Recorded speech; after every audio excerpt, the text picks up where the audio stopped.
Hello guys, welcome to my humble YouTube channel where I bring you fanfiction that will brighten your days.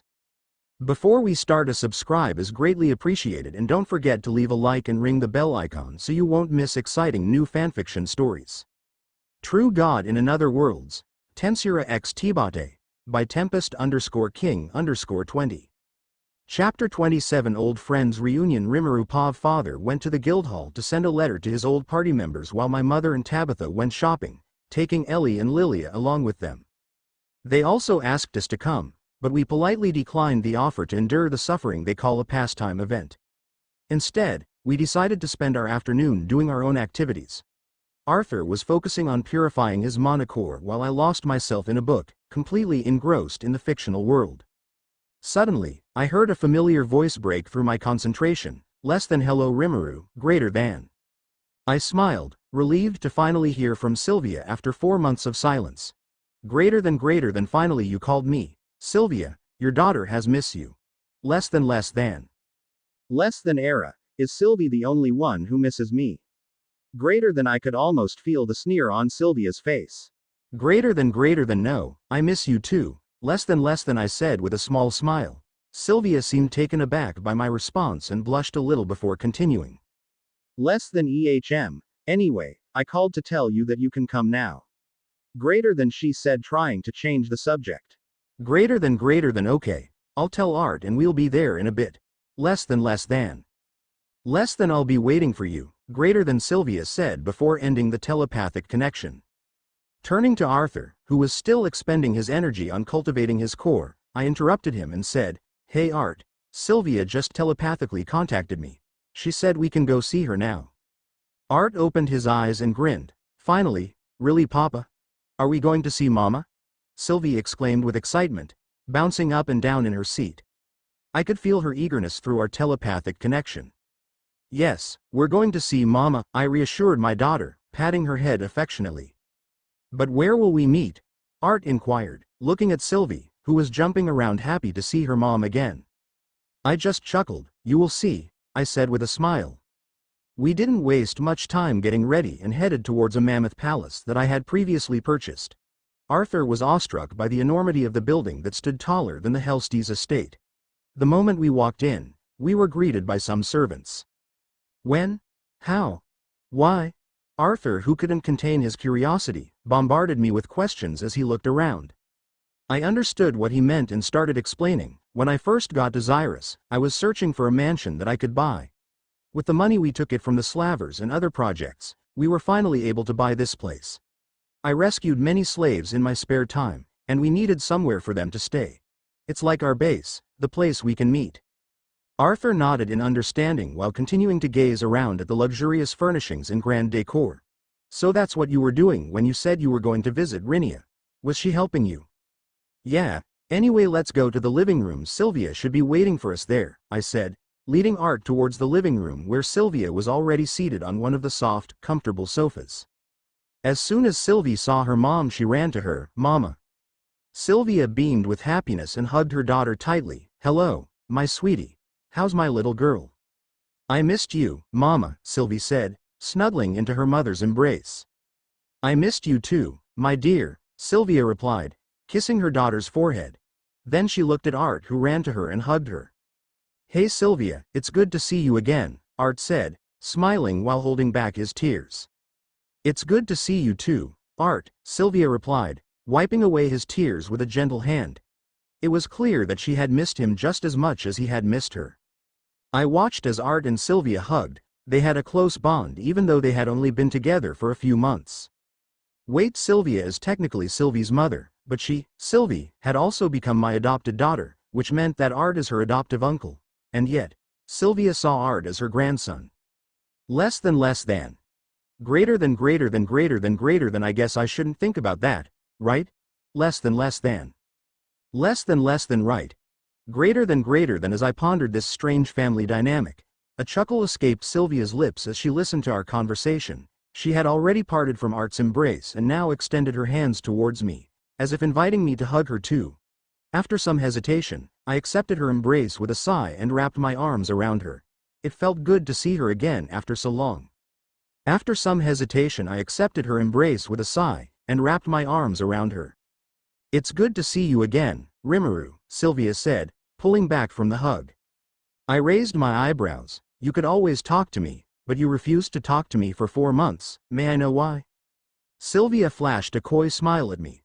"I'll tell you all about it later," she said, moving over to the sofa. Art followed her, sitting beside her on the sofa, while Sylvie nestled comfortably in Sylvia's lap. Sylvia, may I know why you are small?" Art asked with a curious expression on his face. Sylvia chuckled at his question, her eyes sparkling with amusement. "Well, it's a long story," she said, Sylvie settling more comfortably in her lap. "But you can say it's because of your brother, so ask him later." I was taken aback by Sylvia's response, and Art turned to me with a confused expression. "What does she mean by that?" he asked me. I looked away, avoiding eye contact with Art. Sylvia's words had caught me off guard, and I didn't know how to respond. Sensing my discomfort, Sylvia quickly changed the subject. "So, how have things been while I was gone?" she asked, even though she knew everything that had already happened. Art then began to tell her everything that had happened while she was away, from the smallest details to the biggest events. He recounted each experience with excitement and animation, while Sylvia listened attentively with a smile on her face. As Art recounted everything that had happened, Sylvia couldn't help but feel a pang of guilt in her chest. "My will must have been hard for you to bear," she said with apologetic eyes. "Sorry to put that on you." Art shook his head adamantly. "No, Sylvia. I should be thanking you, honestly. You will gave me a chance to get stronger," he replied with a reassuring smile. "Speaking of that, may I know what you have been doing for the past 4 months?" I asked Sylvia, as I know her number one reason for not talking to me is training. "You're so impatient, she teased with a smile, before turning her attention back to Art. "Art, can you take Sylvie with you? I want to talk to your brother for a bit." Art looked at Sylvia with curiosity but nodded. "Sure, come on Sylvie. Let's look at the palace," he said, gesturing towards the door. Sylvie looked at me, then Sylvia, who gave her a reassuring smile. "It's okay, go with Art. I'll catch up with you later," she said. As Art led Sylvie out of the room, Sylvia turned back towards me. "Well, this body was a bit hard to control at first. Being a human is a bit annoying," she began, "but after a little time and with some help from Seal, I managed to get used to it. Also, I broke through from the light orange stage and now I'm a solid yellow mage." I raised my eyebrows. "A little help? You went through 2 stages in just 4 months, and you say she only helped you a little?" I said in a skeptical tone. Sylvia shrugged nonchalantly. "Well, I had a lot of free time," she joked. "Sigh, what about your elemental affinities?" I asked. Sylvia's face lit up with excitement. "Foo-foo. I became a quadra-elemental. But I didn't unlock any deviant magic for now," she said proudly. I just looked at her and sighed. "So that's what you and Seal were doing," I said. Sylvia grinned. "Yeah, I couldn't get behind, right?" she said.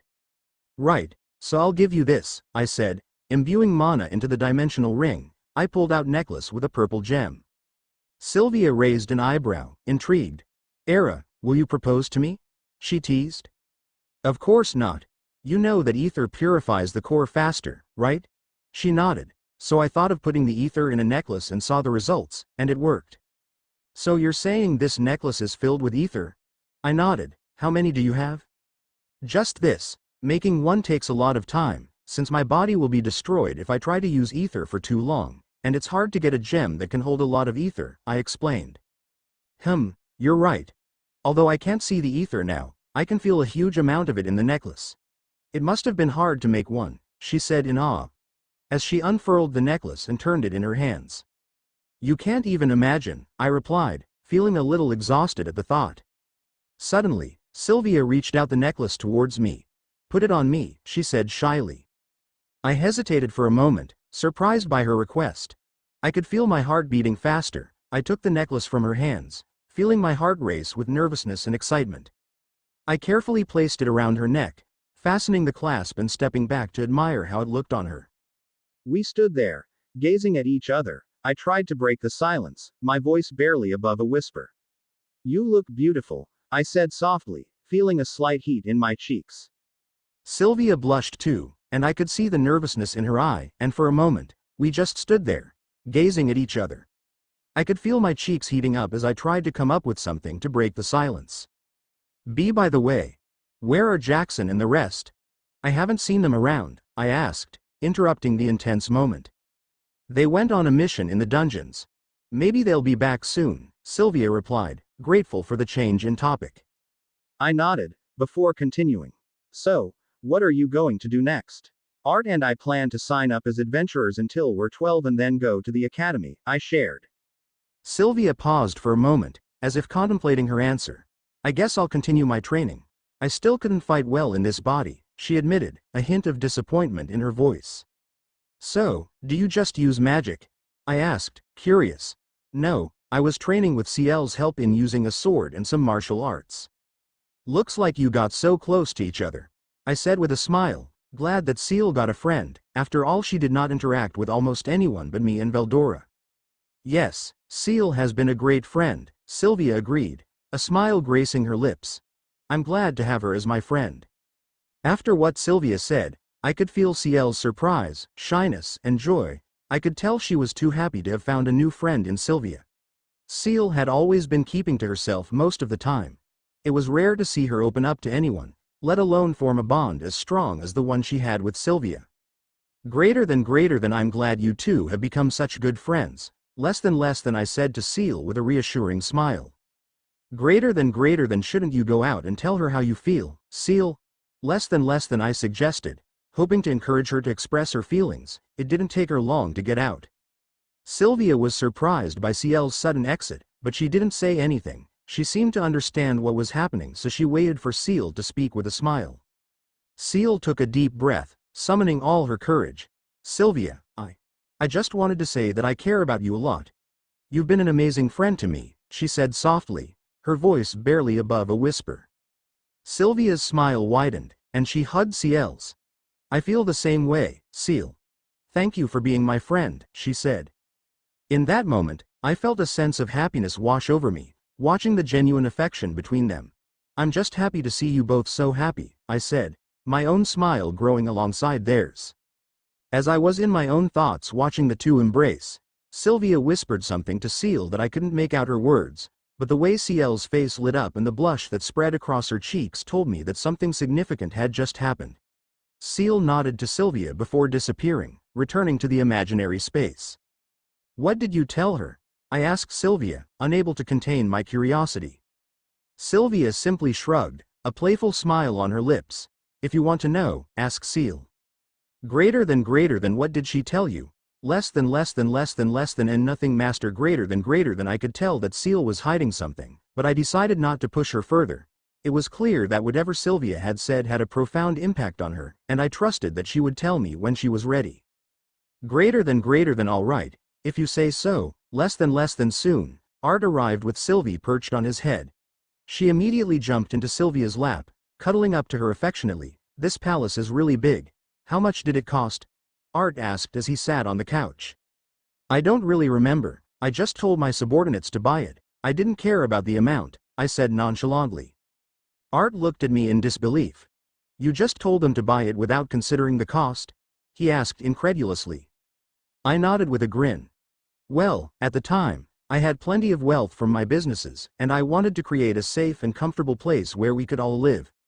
Money wasn't an issue for me then. And what stores have you opened? Art asked, his curiosity piqued. Let's see, restaurant, snack shop, blacksmith shop, and a general store, I replied, thinking of the various establishments I had invested in over time.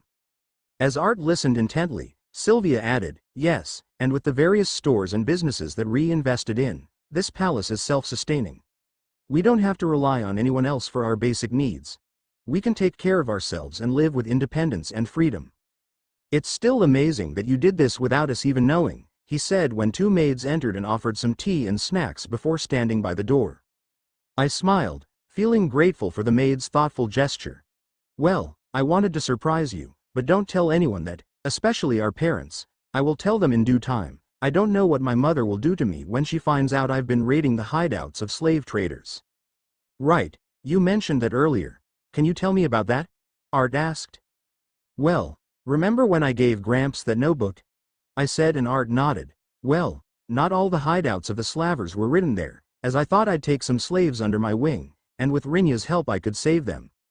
Art's expression turned serious as I continued.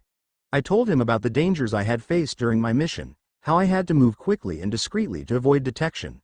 I told him about the people I had helped to escape and the ones who had turned to me for protection. That's incredible, Art said when I finished, but isn't it risky for you to be doing this alone? What if something had happened to you? I know it's risky, Art, but I had to do something. I couldn't sit by and let innocent people be enslaved. And I'm not alone. Rinya has been helping me every step of the way. I understand, Art said with a nod. Just be careful, okay? I don't want to lose my brother. What do you think, your brother? There is nothing that can be dangerous to me, I said with a smirk. Sylvia couldn't contain her laughter as Art rolled his eyes in response. Yeah, I know you're strong enough to handle anything. But still, be careful, he said with a hint of concern. Are you telling me that, and it was you who suggested becoming adventurers, and were just 7 years old? I asked, raising an eyebrow at my brother incredulously. This is different. You went alone when you were 4 to kill humans, while we'll both go with an adult to fight monsters. He defended himself, his voice laced with a touch of annoyance. I sighed, realizing the truth in his words. Whatever, we should go back now. They must be waiting for us already, I suggested, feeling the need to bring our conversation to an end. But Sylvie couldn't help but interject. Her pouty expression tugged at my heartstrings as she directed her gaze toward me. Can't we stay longer, Papa?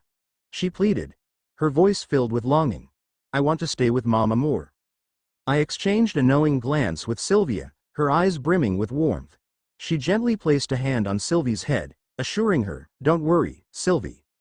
We'll see each other a lot now. Go with your dad today, and you can visit me anytime you want. Sylvia's words held a comforting promise, which managed to ease Sylvie's hesitations. Sylvie looked hesitant, but she knew her mother was right. She hugged Sylvia tight and then turned to me. Okay, let's go back home, she said with a small smile. See you later, Sylvia. Art hugged Sylvia patting his head.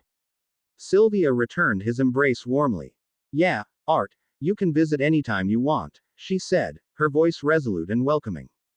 See you later, I waved to her, but she didn't seem to like it, so I hugged her and caught her off guard.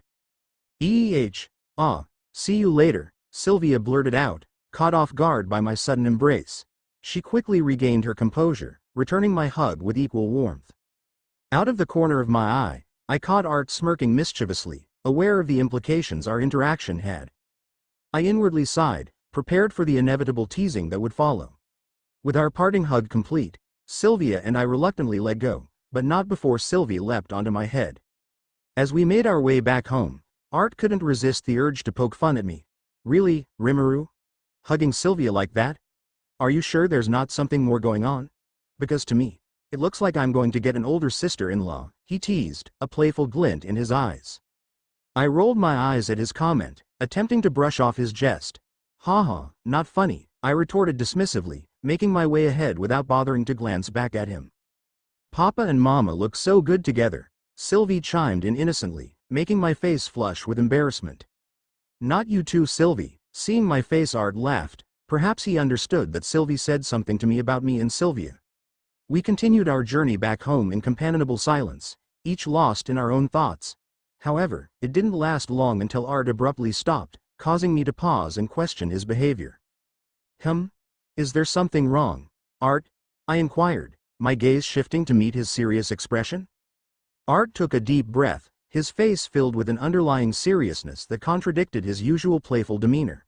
I don't think this is the right time to say it, but I couldn't help but bring it up, he confessed, his voice carrying a weight that demanded my attention. I felt a knot form in my stomach, anticipating what was to come. Go on, Art. What's on your mind? I asked, hoping Art would clarify.